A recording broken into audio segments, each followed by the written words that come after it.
Assalamualaikum. Tengah cari semidi ke? Saya dekat Bukit Durian hari ni. Okay, saya dah sampai. Dah siap tiles dah parking dia ni.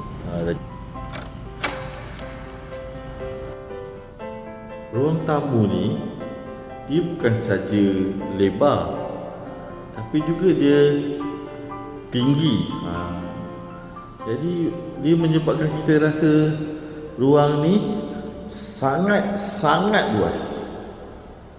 Dekat ruang tamu dia ada 2 plug, 1 antena dan 1 lagi wifi lah.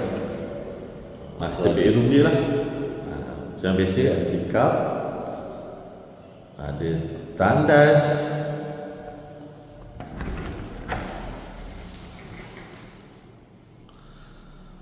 dia dah siap datang dengan water heater, fuse lampu, sekali dengan aircon switch lah.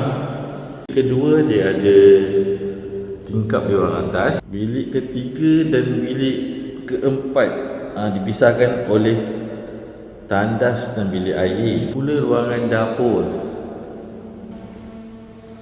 Kat ruangan dapur sudah ada 1, 2, 3 lah plug point dekat sini.